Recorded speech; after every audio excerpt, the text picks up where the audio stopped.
नमस्ते श्रोतागण। कहानी चैनल में आपका स्वागत है। आइए सुनते हैं मालती जोशी जी की कहानी अपहरण। गाड़ी बड़ी देर से एक ही स्थान पर रुकी हुई थी। मैंने चादर से बाहर मुंह निकाल कर देखा। सामने वाली बर्थ पर श्रीमान उठंगे से बैठकर खिड़की के पार देख रहे हैं। हालांकि एसी कंपार्टमेंट की खिड़कियों से बाहर का ज्यादा कुछ नजर नहीं आता। कौन सा स्टेशन है? मैंने उनींदी आवाज से पूछा। शायद राउरकेला है। क्या? कितनी जोर से चीख रही हो? सुनाई नहीं दिया क्या? सुनाई नहीं दिया तभी तो। भगवान, क्या तुम भी अपनी बुआ जी की तरह ऊंचा सुनने लगी हो? दया करना देवी जी। वो 4 दिन के लिए आई थी तो मेरा गला सूख गया था। तुम्हारे साथ तो मैं पागल हो जाऊंगा। आप है ना, मुझे एक अच्छा सा हियरिंग ऐड लाकर देना, फिर कोई परेशानी नहीं होगी। फालतू शौक मत पालो।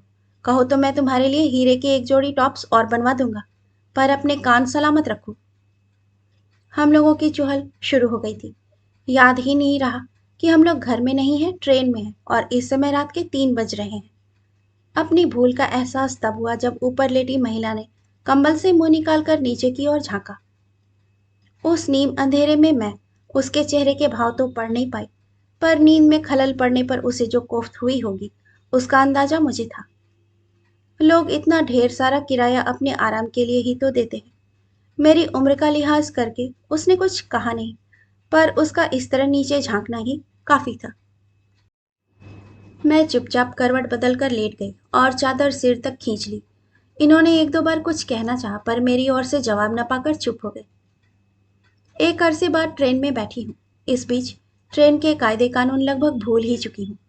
आजकल ऐसा हो गया है कि पास में जाना हो तो कार से चले जाते हैं, लंबा सफर हो तो हवाई जहाज को ही तरजीह देते हैं। मुंबई से कलकत्ता इतना लंबा सफर तो मैं ट्रेन से हरगिज न करती, पर बाल हट के आगे झुकना पड़ा। हुआ यह कि शिशिर की बिटिया ने कैलिफोर्निया में ही एक हिंदुस्तानी दूल्हा ढूंढ लिया था, पर दोनों की जिद थी शादी भारत में ही करेंगे और पारंपरिक तरीके से करेंगे। हिंदुस्तानी शादी का ग्लैमर ही कुछ खास है, तभी तो कई बार विदेशी लोग भी यहाँ आकर शादी रचाते हैं। शादी तो गोवा के एक रिसॉर्ट में होनी है, पर वर पक्ष का इसरार था कि सगाई की रस्म कलकत्ते में हो, ताकि परिजन भी होने वाली बहू को देख लें। सबका तो गोवा जाना संभव नहीं है। इस कार्यक्रम के लिए अमृता भी कनाडा से सपरिवार आई हुई है, तो नाती पोतों ने जिद की कि ट्रेन से चलेंगे ताकि कंट्री को ठीक से देख सकें। वैसे मैं जानती हूँ कि भारतीय रेल में एक बार सफर करने के बाद ही वे हमेशा के लिए तौबा कर लेंगे, पर एक बार तो भुगतना ही है।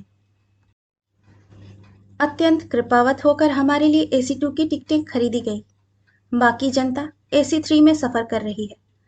बच्चों का तो स्लीपर में जाने का मन था, पर माँ बाप ने डपट दिया, इसीलिए चुप हो गए। मैंने सिर तक चादर तो ओढ़ ली थी, पर नींद तो कोसों दूर जा चुकी थी।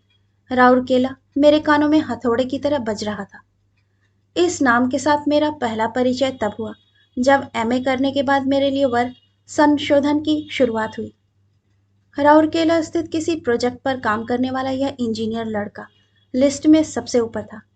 उन दिनों इंजीनियर्स टके के 20 नहीं मिलते थे, और इस नाम के साथ अच्छी खासी गरिमा जुड़ी हुई थी। श्रीमान जी उन दिनों किसी ट्रेनिंग के लिए विदेश गए हुए थे। बरेली से उनके माता पिता अपने एक स्थानीय रिश्तेदार के साथ मुझे देख गए थे और अपनी पसंद भी जाहिर कर गए थे।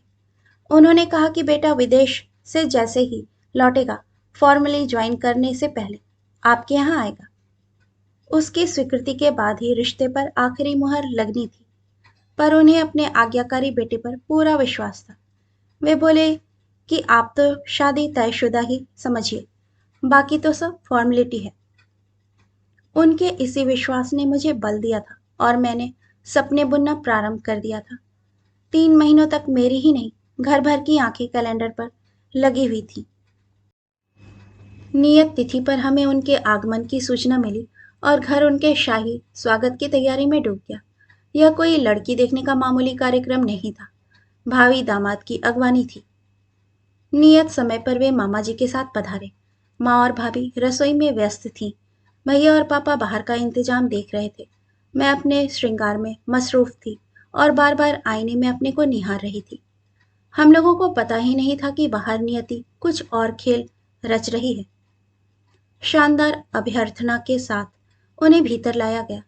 आसनस्थ होने के बाद मामा जी ने बताया कि एक बार आने के बावजूद वे थोड़ा भटक गए थे। जिससे रास्ता पूछा, संयोग से वह आपकी किराएदार ही निकली। वही हमें गेट तक छोड़ गई। नाश्ते का शाही सरंजाम पूरा होने के बाद ही भाभी मुझे ड्राइंग रूम में लिवा ले गई। मैंने देखा, इस अभूतपूर्व स्वागत से उदासीन वह शख्स अनमना सा बैठा था। मुझे लगा शायद उन्हें मेरी प्रतीक्षा होगी। मैंने बाहर आने में जानबूझकर देर कर दी थी ताकि प्रतीक्षा की घड़ियों को लंबा खींचा जा सके। पर मेरे आने के बाद उन्होंने बस एक बार नजर उठाकर मेरी ओर देखा, फिर मेज पर पड़ी पत्रिकाएं पलटते रहे। मामा जी चूंकि एक बार आ चुके थे, थोड़ा परिचय था, इसीलिए इधर उधर की बातें करते रहे। पर श्रीमान जी मुंह में दही जमाए बैठे रहे। भैया को लगा कि लड़का फॉरेन रिटर्न्ड है, ऐसी बोझिल वातावरण में उसे घुटन महसूस हो रही होगी। उन्होंने कहा कि आप दोनों थोड़ा टेरेस पर बैठ लो, या चाहो तो कार में शहर का एक चक्कर लगा लो। पापा की अनुमति लिए बिना ही भैया ने यह दुस्साहस कर डाला था। पर उनका यह वार भी खाली गया। दूल्हे राजा ने अपना मौन व्रत नहीं तोड़ा तो नहीं ही तोड़ा। थोड़ी निराशा तो हुई, लगा मेरा सारा श्रृंगार व्यर्थ हो गया। बंदे ने आंख उठाकर देखा भी नहीं, पर माँ पापा बड़े खुश थे। कह रहे थे, संस्कारवान लड़का है, उसे अभी नए जमाने की हवा नहीं लगी है। हमें तो लगता है माँ बाप ने ठेल कर भेजा होगा, क्योंकि उन्हें पहले से ही विश्वास था कि उनकी पसंद ही उसकी पसंद होगी। उसके बाद शुरू हुई लंबी प्रतीक्षा। लंबी इसीलिए कि उन लोगों ने जवाब देने में बहुत देर लगा दी। सच तो यह है कि जवाब उन्होंने अपनी ओर से दिया ही नहीं। उनकी लंबी चुप्पी से परेशान होकर पापा ने ही स्थानीय प्रतिनिधि से मामा जी को फोन लगाया था। मामा जी ने पहले तो ढेर सारी क्षमा याचना की, फिर प्रिय भांजे को जमकर गालियां दी। बताया कि नालायक उसी लड़की पर रीझ गया है जो गेट तक छोड़ने आई थी। उसी के साथ शादी की जिद किए हुए है, जबकि हम लोग तो यह भी नहीं जानते कि वे लोग कौन हैं, किस जाति के हैं, लड़की के पिता क्या करते हैं। हम लोग तो जैसे आसमान से गिरे। मधुरा इतनी सुंदर है, इस दृष्टि से तो उसे कभी देखा ही नहीं था। इतना भर जानते थे कि पीछे आउट हाउस में रहने वाले शर्मा जी की 5 बेटियों में वह तीसरे नंबर की है। दोनों बड़ी बेटियों की शादी हो चुकी है और बकौल माँ के उन दोनों की शादी के बाद शर्मा जी एकदम खोखले हो गए हैं। अपने कॉलेज की फीस जुटाने के लिए मधुरा को ट्यूशन लेनी पड़ रही है। उस शाम भी वह बच्चों को पढ़ाने ही जा रही थी। इस वज्रपात के बाद माँ ने कहनी अनकहनी सब कह डाली। भैया ने राउरकेला वालों को चुन चुन कर गालियां दी। पर पापा संत आदमी थे। उन्होंने माँ को डांटा और कहा कि उन लोगों को क्यों कोसती हो, वे तो उन लोगों के दरवाजे गए नहीं थे। शर्मा जी की इतनी औकात ही नहीं है, और लड़की भी बेचारी अपने रास्ते जा रही थी। यह तो संयोग ही था कि उनकी नजरों में चढ़ गई। पापा इतना कहकर ही नहीं रुके। उन्होंने शर्मा जी को बुलवा भेजा और सारी बात बताई। शर्मा जी बेचारे पापा के चरणों में गिर पड़े और बार बार माफी मांगने लगे। पापा बोले, पंडित जी, आप काहे की माफी मांग रहे हैं? आपने किया क्या है, और हम लोगों के किए होता भी क्या है? यह तो सब विधि लिखित हो रहा है। हम लोग नाहक ही बेटियों को कोसते हैं। हर बेटी अपना भाग्य लिखाकर लाती है। आपकी बेटी यही घर वर लिखाकर लाई थी। वहां तक तो आप कभी नहीं जा पाते, इसीलिए ईश्वर ने हमें माध्यम बनाया है। अब रोना धोना छोड़िए और बेटी के ब्याह की तैयारी कीजिए। ऐसे रिश्ते रोज रोज नहीं मिलते। मैं सुनीला बिटिया का घोर अपराधी हूँ। इस पाप से कैसे उबर पाऊंगा? आपने कोई अपराध नहीं किया है। रही सुनीला की बात, तो उसके भाग्य में इससे भी ऊंचा घरवर होगा। तभी यहां बात नहीं बनी। पापा के लाख सौजाने के बावजूद वे लोग अपराध बोध से मुक्त नहीं हो सके और कुछ ही दिनों में घर छोड़कर दूसरी जगह चले गए। उस घटना के बाद मधुरा तो हमारे सामने पड़ी ही नहीं। जाते समय उसके माता पिता विदा लेने आए थे, पर वह कहीं नजर नहीं आई। यथा समय वह विवाह भी हो गया। सुना कि वर पक्ष ने ही सारा खर्च उठाया था। निमंत्रण हम लोगों के पास भी आया था, पर किसी के जाने का सवाल ही नहीं था। हाँ, माँ को संदेह ही नहीं पूरा विश्वास था कि पापा जरूर वहां गए होंगे और ढेर सारा रुपया देकर आए होंगे। उसके बाद कई कई दिन तक मेरा हंसना बोलना घूमना फिरना सब बंद हो गया था। मैं घंटों कमरे में बैठी शून्य में ताकती रहती। माँ पापा को मेरी चिंता होने लगी थी। भाभी जब तब मेरे बालों में हाथ फेर कर मुझे निःशब्द सांत्वना देती रहती। आखिर एक दिन भैया के सब्र का बांध टूट गया। चीख कर बोले, तुम इस तरह बिहेव क्यों कर रही हो? यह कोई तुम्हारी लव मैरिज तो थी नहीं। Cheer up. ऐसे दर्जन भर लड़के लाकर मैं तुम्हारे सामने खड़ा कर दूंगा। लेकिन इससे पहले अपने आप को संभालो। तुम्हारी शक्ल पर ऐसे 12 बज रहे हैं मानो बड़ा भारी प्रेम भंग हो गया हो। प्रेम भंग ना सही, पर मेरा बड़ा भारी मान भंग तो हुआ ही था, वह भी एक मामूली हस्ती द्वारा।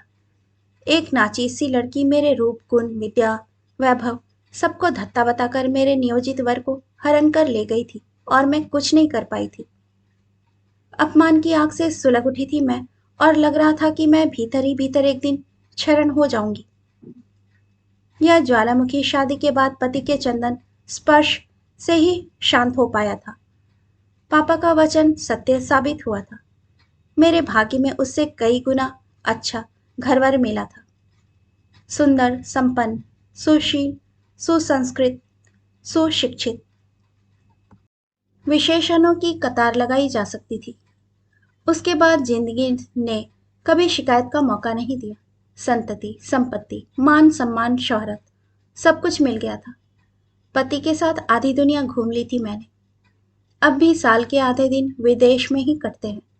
बेटा यूएसए में है, बेटी कनाडा में। मुंबई में 4 बेडरूम वाला फ्लैट है। नासिक के पास अपना फार्म हाउस है। सुख और किसे कहते हैं? फिर उस शहर का नाम सुनते ही मन में मरोड़ सी क्यों उठी है? जिस शख्स की शक्ल तक मुझे याद नहीं है, उसकी याद में इतनी तड़प क्यों है? जिस अध्याय को मैंने जीवन की किताब से फाड़कर फेंक दिया था, वह अपने समूचे विद्रूप के साथ मेरे सामने फिर से क्यों खड़ा हो गया है? बुझे हुए शोलों में फिर से यह दहक कैसी? नहीं, यह किसी की याद नहीं है। यह तो अपमान की आंच है, जो कभी बुझी ही नहीं थी, बस राख के नीचे दबी पड़ी थी। मधुरा, तूने मेरी अस्मिता को ठोकर मारी थी। मैं तुम्हें कभी माफ नहीं कर सकती। कहानी सुनने के लिए आपका धन्यवाद।